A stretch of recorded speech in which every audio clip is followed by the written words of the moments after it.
because the New York Times has company policy that their voters can't, their writers can't vote for sports.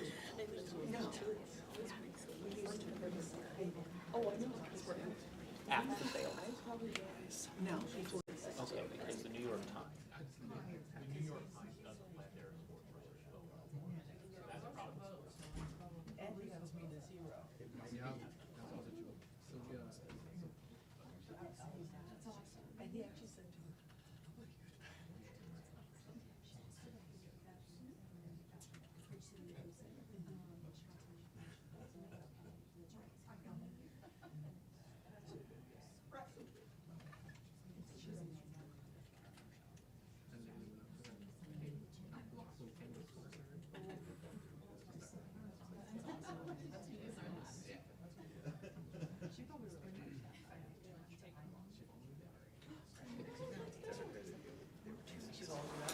I feel like a little kid. So.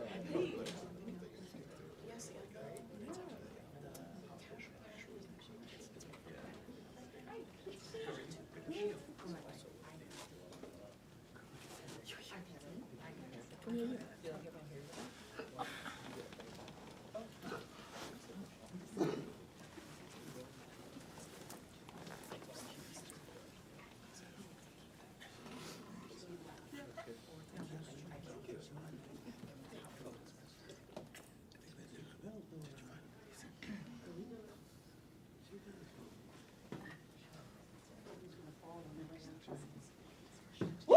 Yeah! Karina's here.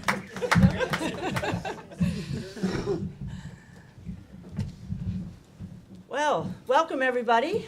Good morning. It was just 6 weeks ago that I think I saw a lot of you when we launched the Portland Fire Reborn. And here we are today, and we are so excited to welcome Vanya to Portland. So we've talked about this a lot. We have an opportunity to do something great in Portland. And I can speak for everybody when I say when we all met Vanya, we knew she was exactly right for this big vision in Portland. So the good news is fan excitement has continued. Over 13,000 reservations for tickets.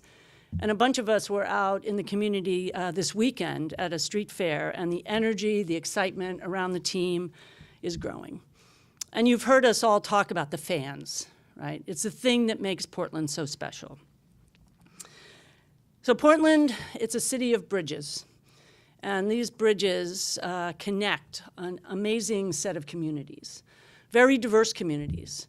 Innovators, creatives, entrepreneurs, and these fierce individualists that make up Portland. But what the bridges also do is they bring everybody together. And there's a collective pride in Portland. And that's exactly what this Portland Fire team is going to do as well. Like the bridges, everybody will come together to support this team. And we have a long history of women's sports in Portland, dating all the way back to the fire in 2001. We have an ownership group, you've heard me talk quite a bit about this ownership group, that is investing in Portland. They're investing in innovation, and they're investing in inspiring this entire city to get behind. And as you all know, we have a huge vision to be the global epicenter of women's sports, and we are well along our way. So today, we're going to focus on Vanya. Personally, I'm so happy to have somebody by my side now and to introduce her. We are getting somebody that knows basketball, that's excited to come to Portland, and I know you'll all be just as excited as I am as you get to know her. So, Vanya, welcome to Portland. Thank you, Claire. You're welcome. And hi, everyone. Thank you for being here. I know I wouldn't be here if it wasn't for a lot of people throughout my journey that have supported me and opened the doors for me. So I want to take a moment to look back and just thank all my colleagues and mentors at the NBA League, at the Chicago Bulls, at London Lions, and most recently the Valkyries. Like I'm forever grateful to Joe Lacob, Kirk, Jess, and Johanna for bringing me out and opening the doors to the WNBA league, and just the opportunity to join the Golden State organization and learn from the best in the business.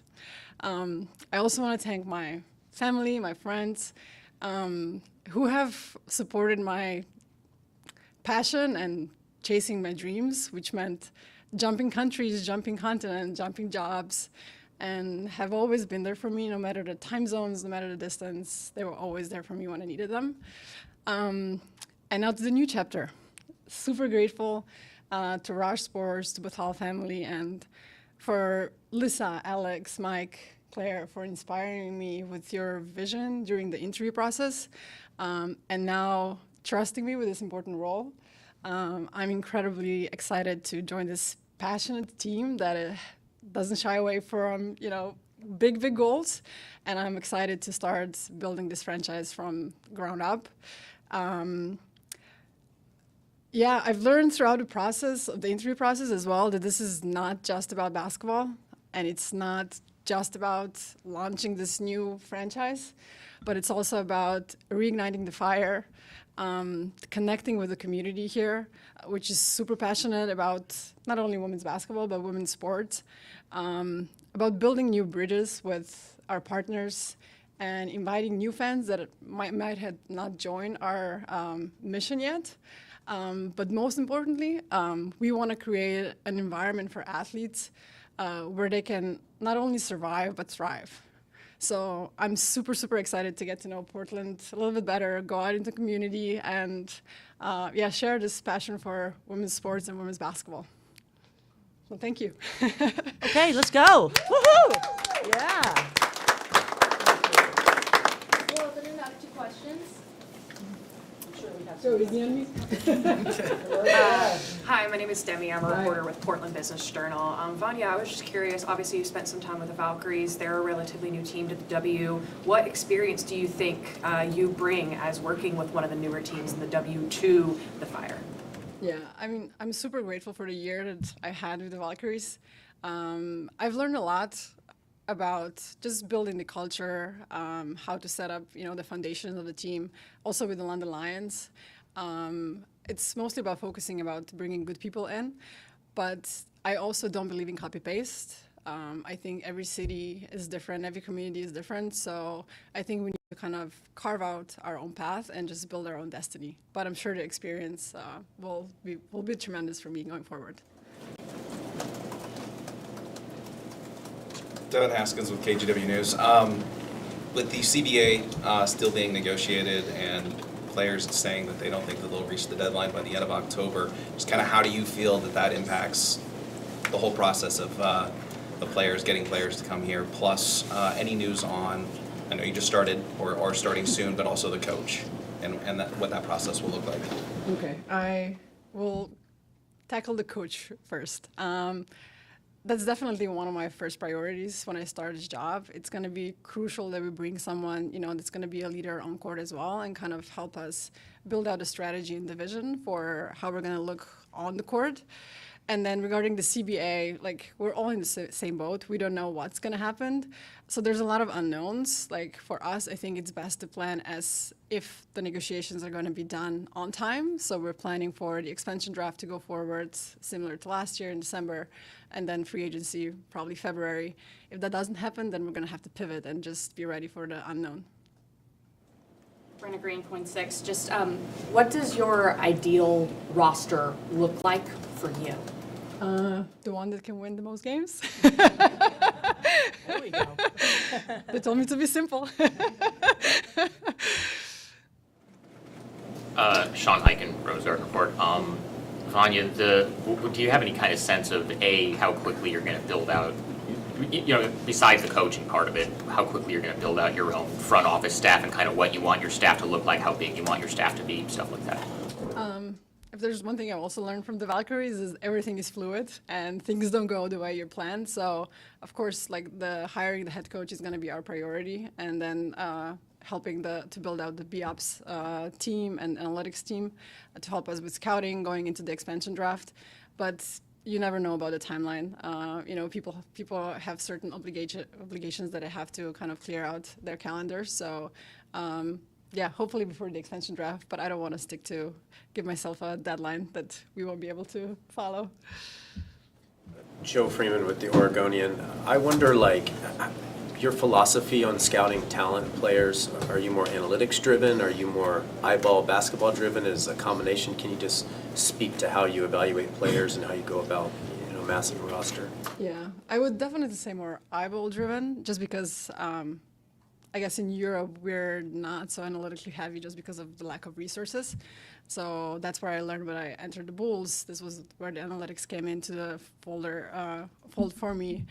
So I definitely now look at both sides, but it's always like where you are, what are your resources. But I feel like eye test never fails, and it's all about the volume of basketball you've seen. And I've been lucky enough to travel all around the world, so just seeing basketball in different continents, different levels of competition, I think that it's my biggest strength. But yeah, analytics definitely, it's something we're going to focus highly on as well in our team. Brendan Potts, World Sports Report. When you're looking for a head coach, you talked about looking for a head coach.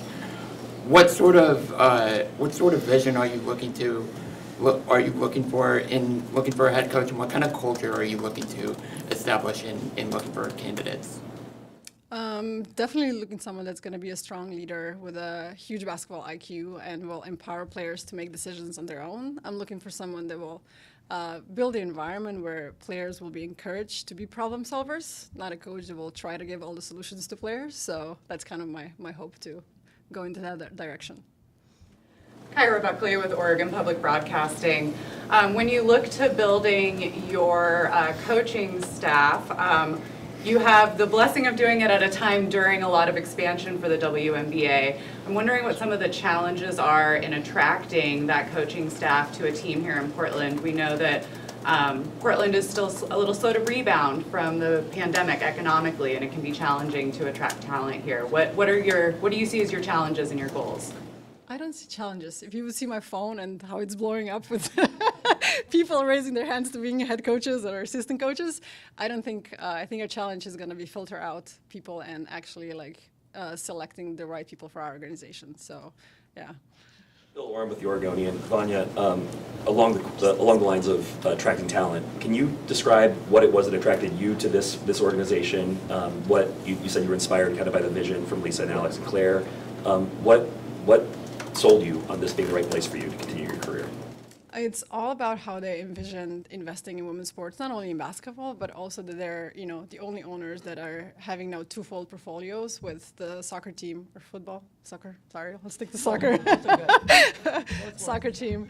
And, how they envisioned the practice facility and having a crossover in performance centers, studying female athletes in terms of injuries, performance. That's something I'm super passionate about, like Jaime will know, working with me. And they've also mentioned about being innovative and doing things differently. I've noticed in sports, a lot of the times we get stuck in this cycles of doing things for 20 years the same way and not being able to kind of step out of our comfort zone or step out of our context. And I think that's what they're excited about and try to pushing those limits in female sport. And that was mostly what attracted me to taking this role. Hi, Vanya. Lauren Duletsky here from Click Clack Media. As someone who was born and raised in Portland, I'm very passionate about the community here. And in addition to your prolific career in leadership roles across basketball, I was really struck in researching about you how much you've done for youth basketball. And I'd love for you to talk a little bit about your commitment to the youth basketball programs here in Oregon, how that's going to help build a huge community here. Thank you. That's also my biggest passion, being in youth basketball. And as you know, from my background, it's been privileged that with the NBA League, I got to work all around the world with youth athletes. So that's definitely going to be one of our focus, that we reach out to the community. I'm sure the soccer/football team has an academy already, correct? So we're going to try to kind of do the same on the basketball side.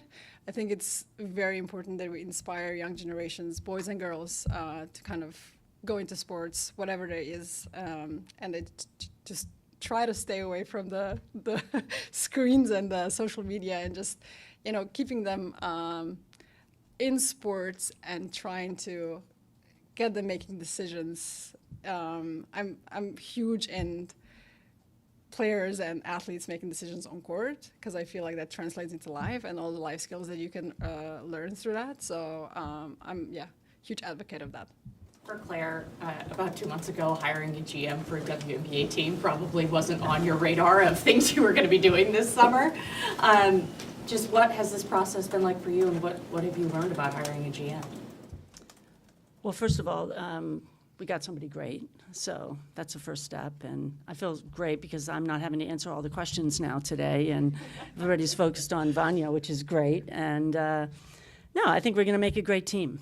And I think to a couple of the questions, what I've seen is how much interest there is in coming to Portland and being a part of the Fire. I mean, and I've seen how much interest there is in Portland for the Fire. I mean, I'm 6 weeks in, technically, and the energy, the excitement, it's fantastic. And so I think hiring is still going to be a priority. I think both for Vanya, definitely for me as well, but we're finding great talent, and we're getting great people to come to Portland. So, and we're going to hire locally, so I'm excited. Claire, where are you guys in terms of staffing? Like, how well staffed are you at this point relative to where you need to be by the start of next season? Yeah, I mean, I think we're right where we need to be. We're like about 300% farther along than we were 6 weeks ago, which is good. How about that?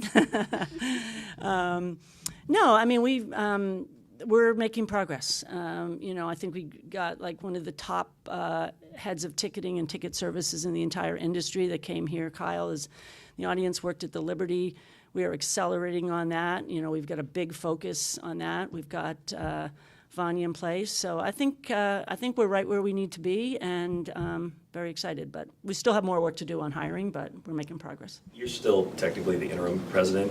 You got a tattoo that I believe is very not interim.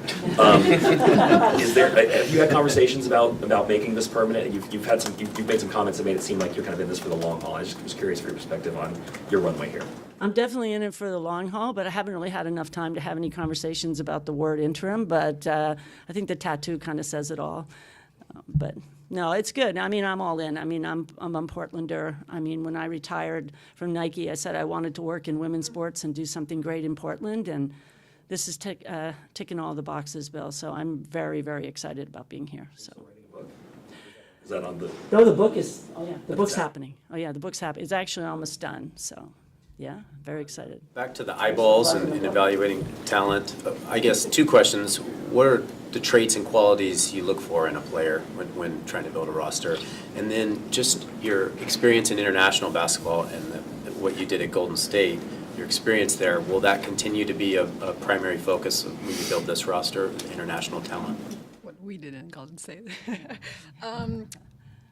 When I evaluate talent, I first look at the character of the person, who they are as a person, and I stick to that no matter how good a player they are. If they're not a good teammate, someone that will come in and work hard, they're off of my list. And then, it's all has to align with the head coach we're going to have. Like, what's the strategy and the vision he or she will have on the court, and the front office needs to make sure to kind of align with that vision. So for me to sit here today and tell you what that's going to be like, I would lie to you. I don't have that answer yet. And then, what was the second question? Sorry.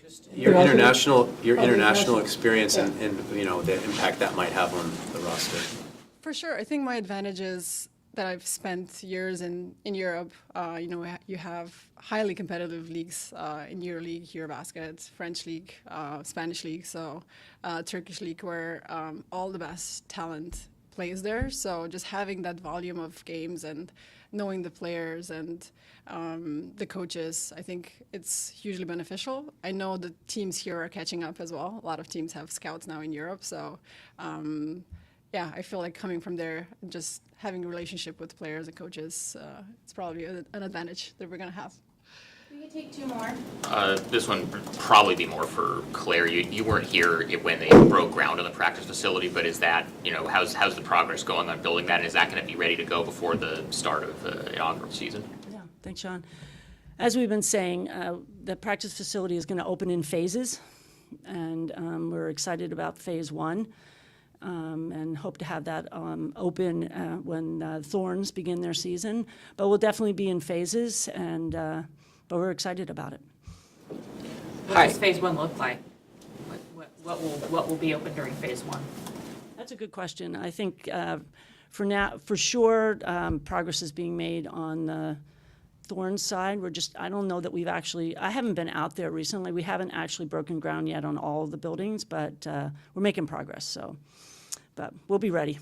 Start date September 15th. All How do right, you 1 manage second. finishing? Vaughn, and then Guillermo, and then we're gonna have to close, okay? Thank you. Oh, I was going to say, your start date September 15th. How do you manage finishing up with the Valkyries, but also becoming GM and starting your job here? Are you focusing more in Golden State or doing both at the same time? Definitely doing both at the same time. I go back to San Francisco today, and we'll make sure I hand over everything that needs to be handed over. So I'm going to support the team throughout the playoff run, and then it's going to stop probably. But definitely, I'm going to make sure I leave with great relationships and, no stones unturned. And then definitely focused here already, mostly with thinking about who the head coaching candidates could be. They also allow me to take a week off, so I'll take a break and literally a reset and come back, refreshed and with a clear mind. Hi, Guillermo Mota with K2 News. Welcome to Portland.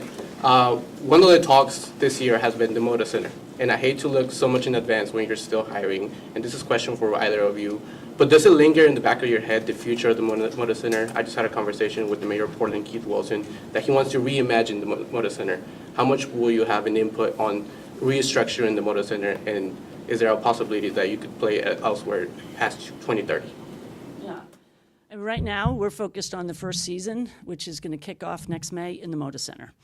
And I think right now we really haven't looked past that, and we hear all the same things you hear about it, but our focus is next May in the Moda Center. Yeah. Thanks, everyone. Yes!